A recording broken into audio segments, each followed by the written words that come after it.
Alright, Banat Guard Channel. So ayan guys, welcome sa aking channel. Pwede nyo din po akong i-follow sa aking Facebook at then sa aking YouTube. So parehas lang po yung pangalan yan guys, Banat Guard. So ayan, for today's video ay ating panoorin at ating bigyan ng reaction, komento at opinion sa ating video na panonoorin dito tungkol sa Marcos says he ordered to stop impeachment moves versus BP Sara Duterte. So ayan po ating tatalakayin for today's video guys. So bago po ang lahat guys, ang channel na ito guys ay nagbibigay po ng komento, reaction sa mga balita na kung ano po yung nangyari sa ating mga kapaligiran na ngayon, kung ano po yung status ng ating bansa ngayon. So ayan po guys, kung gusto nyo pong updated po kayo sa mga pangyayari sa ating bansa. So wag niyo pong kalimutan i-follow at subscribe niyo po ako para po meron tayong para updated din po kayo sa mga issue katulad nito. So ayan po guys, atin na munang panoorin yung video then magpo-post po tayo at magbibigay po ako ng aking reaction at sariling opinion. So ayan, let's go. President Bongbong Marcos says he told Congress not to file an impeachment complaint against Vice President Sara Duterte. Marcos makes the pronouncement after being asked to confirm a text message he supposedly sent to House leaders, which surfaced on Thursday, November 28. Well, it was actually private communication, but nalik na, yes. Because that's really my opinion. This is not important. This does not make any difference to even one single Filipino life. So why waste time on this? So, ang sinabi ng ating Pangulong Marcos Jr. dito guys is not important daw itong issue na ito. Then, why would waste time on it?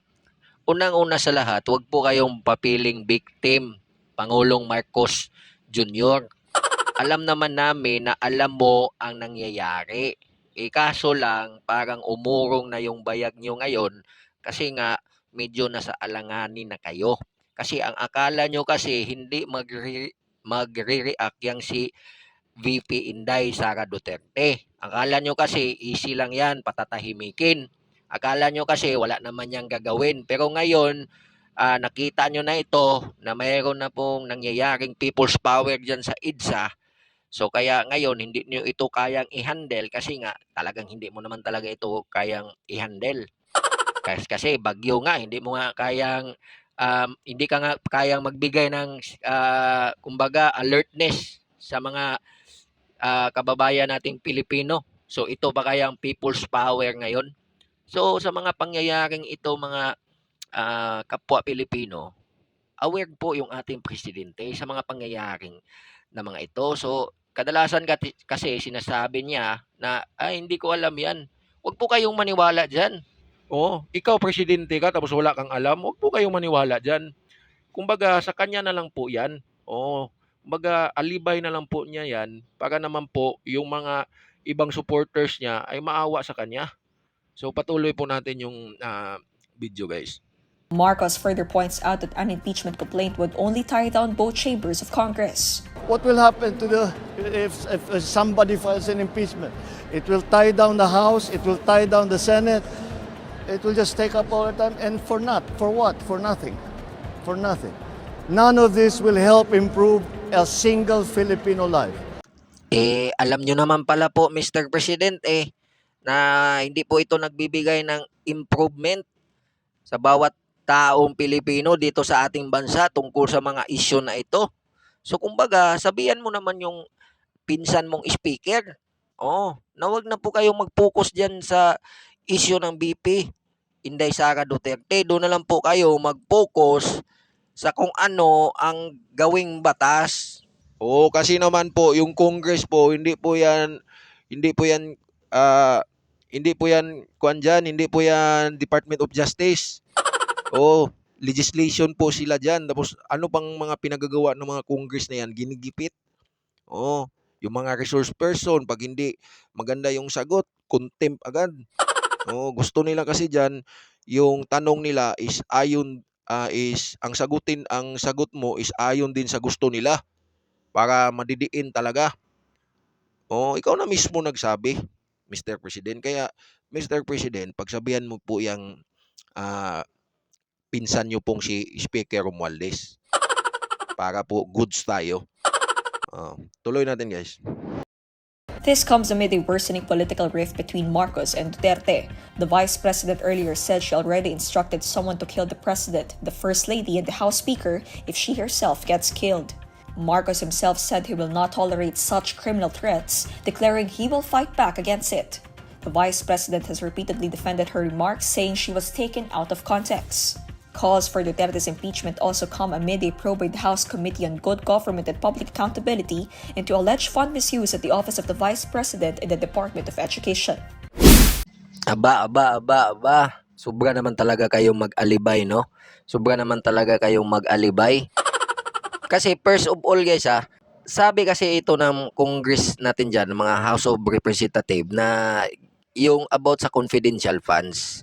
Pero ang kumpas talaga niyan guys, dati pa talaga yan, sa hindi pa nag-umpisa yung issue na yan. Kumbaga pumutok na yung issue na yan pero hindi pa po dumalo dyan si BP Sara dyan sa House of Representative. May bulong-bulong na po talaga guys na ang kumpas po talaga na target ng mga ito is i-impeach yung ating Vice President. Oo, yun po talaga yung kumpas dyan. Kaso, hindi nila kasi kayang, kumbaga, hindi talaga nila kayang diinan.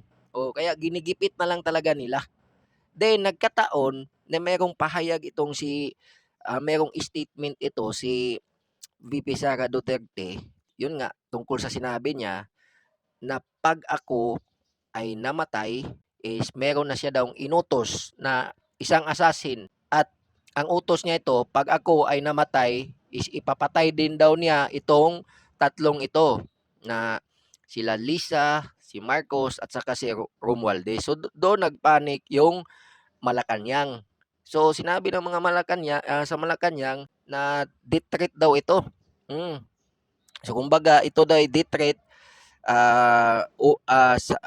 kumbaga ito daw nagbibigay ng kuan sa national security. Kasi iba naman, ikaw ba naman patayin ka, presidente ka.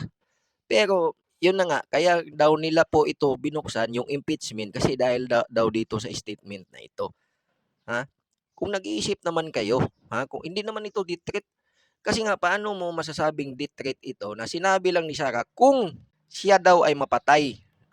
Ibig sabihin, saka lang ito magiging functional. Kumbaga yung utos niya, saka lang yung utos niya maging kumbaga active. Kasi pag hindi naman siya namatay, is yung assassin, siyempre wala namang gagawin. Pero pag siya ay namatay, and reasonable talaga na, kasi maraming nagsabi, paano kung magkasakit yan si Inday, tapos namatay? Yun, consideration yun, kasi namatay siya dahil sa sakit. Yung ibig lang sabihin ni BP Sara Duterte is yung kumbaga napatay siya sa namatay siya sa pamamagitan ng talagang sinadyang pinatay siya.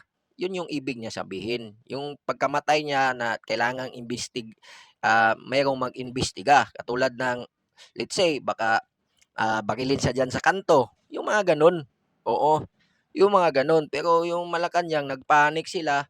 Sabi na nila, death threat daw to agad. Yun lang yung sinabi nila, death threat ito, death threat. Kaya nagpanik sila. So, ngayon, kayo yung parang talagang natatakot. Oh. Pero sa punot dulo nito, kayo din naman ang nag-umpisa. Kayo din naman yung nag-umpisa kaso di nyo kayang tapusin. Ngayon, si Inday BP Sara po yung tatapos. Kasi dapat talagang ang nangyayari ngayon na ito is dapat hindi na talaga to itigil. Kasi pag itigil mo to, parang hinayaan na lang din natin na maupo dyan sila sa kanilang pwesto. So, kumbaga, hindi nila kayang patalsikin yung BP Sara natin. So, tayo yung magpapatalsik sa kanila dyan sa kanilang inuupuang posisyon. Yun lang po yung punto dyan sa ating people's power. Kasi talagang dadami pa talaga diyang mga tao na yan. Everyday, dumadami yung nagrarally dyan. Everyday and everyday. So, ayun lang po guys, no, sa ating reaksyon tungkol dito sa issue na ito na ah, inutos ng President Marcos Jr. na i-stop na yung impeachment. Yun lang po yung ating reaction at saka opinion at kung nagustuhan nyo naman po yung aking reaction video, pwede nyo po akong i-follow or subscribe to my YouTube channel and Facebook page. So ayan lang po guys. Banat Guard is now signing out. So marami pong salamat sa inyong lahat guys, sa mga viewers natin dyan. Marami pong salamat. So ayan, laban lang po tayo Pilipinas at mamayanang Pilipino. Quiero